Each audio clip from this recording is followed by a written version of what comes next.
Oi, gente, tudo bem? Bom dia. Eu não pude estar aí presencialmente hoje, mas eu não podia deixar de vir aqui compor a nossa apresentação para falar do documentário que marcou o início da nossa formação. O Paga Pra Ver, que é uma produção que aborda a questão da romantização da prostituição no nosso país. O que vocês vão acompanhar depois desse vídeo meu é um pequeno trecho da produção toda, porque ela ficou ali em torno de uma meia hora, então não daria pra gente apresentar o vídeo inteiro aqui. A gente fez essa adaptação para que vocês pudessem conferir alguns trechos, mas a produção ela conta com um material assim extremamente interessante e importante para nossa sociedade como um todo. A gente reúne diversas perspectivas de meninas que estão envolvidas nesse meio, mesmo que de diferentes maneiras. Tanto que a gente começa com o relato de uma presença VIP, que não é uma garota de programa diretamente, mas que ela se coloca como um produto nas festas noturnas, nas baladas, dos camarotes, e quando os frequentantes dessa casa de show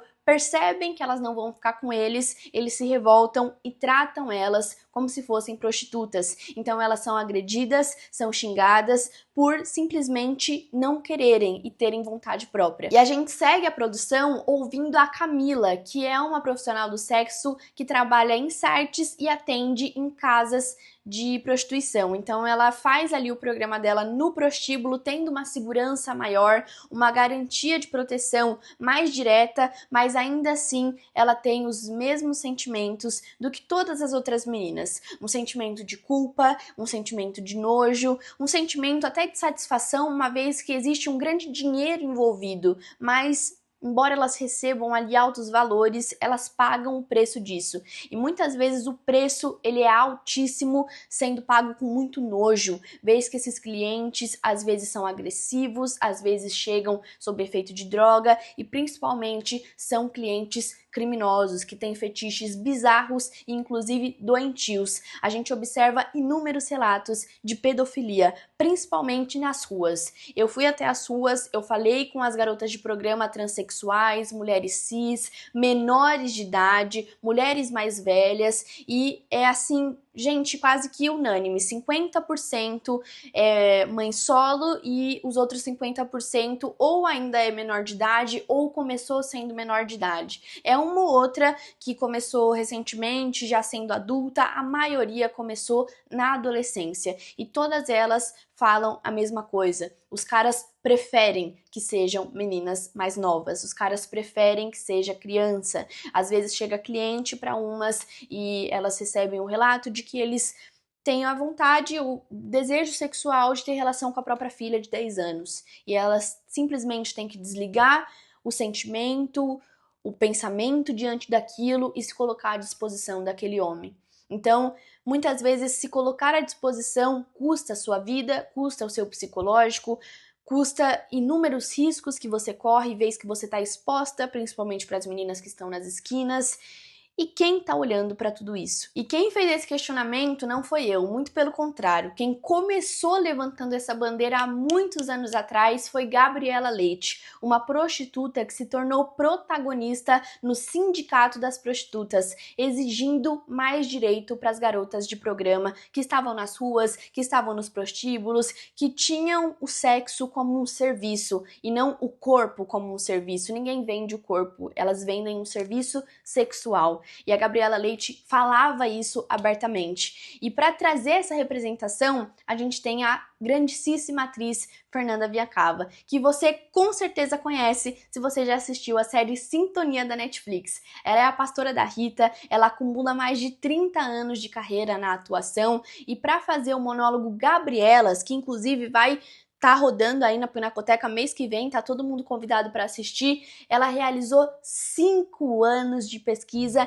em meio à prostituição. Ela, inclusive, ficou um tempão frequentando o Jardim Tatinga, que é um interior, uma cidadezinha do interior, que só tem garotas de programa. Ela esteve ali na linha de frente. A gente tentou fazer um pouco do que a Fernanda fez, mas por conta do tempo não deu, só que a gente também quis se aproximar da realidade dessas meninas, porque é complicado você querer levantar essa bandeira quando você não enxerga elas de fato, quando você não para ouvi-las e você fica com esse estigma, esse preconceito de que é muito risco, de que é muito perigoso, de que elas são bravas, de que elas são pessoas sem valor algum, quando na verdade a maioria é mãe, a maioria tem dor, tem alegria, tem meta, tem vontade de conquistar as coisas e tá ali por sobrevivência. Todas elas sobrevivem, assim como eu, assim como você, na nossa luta diária. E antes de passar o vídeo para vocês, eu preciso pontuar algo muito importante, que é o fato de que nenhuma identidade de nenhuma das meninas envolvidas nos vídeos foi comprometida.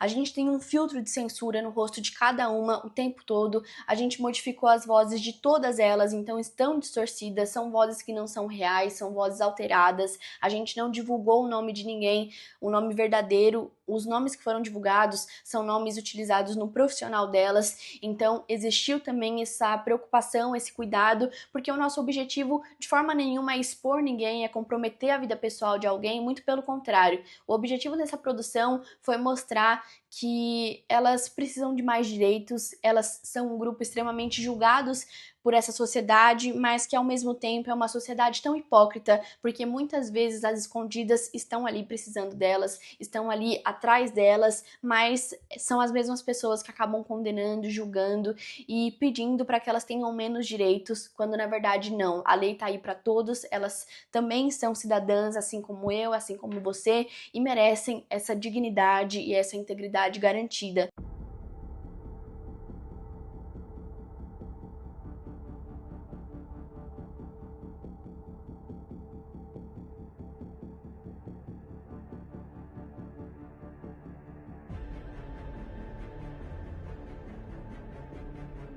O rapaz, ele ficou com ciúmes porque eu dei risada. De um momento ali engraçado que tava tendo ali, eu dei risada, ele achou que eu estava dando em cima de um homem, né?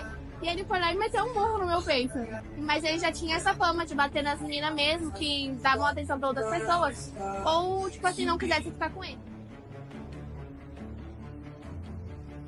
A mulher em si, ela não está protegida. Só de você ser mulher, é difícil, não é fácil. Agora imagina você ser garota e você botar a cara, se revoltar por outras, pelas trans que estão na rua, por as meninas da noite, pelas meninas do site, por cliente que pega a menina, leva pro matagal e mata. Porque tem homem que adora matar a mulher. Tem homem que tem isso dentro dele, né? O cara adora tirar a vida daquela, por pura maldade, sabe?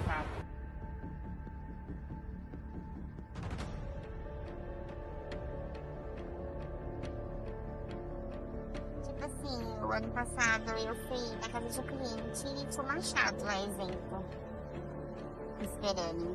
Já sentiu medo de morrer? Eu tive espanisco, né? Tá na rua, né? Tem muito pedófilo que vem e fala, olha, eu sou isso, eu tenho foto, eu tenho criança, eu gosto disso, você é que nem minha prima, você é que nem minha filha. Eu tenho 35 anos, eu não tenho filhos ainda, mas um cara chega pra você e falar que tem vontade de comer uma criança de 13, 12 anos, entendeu? 10 anos.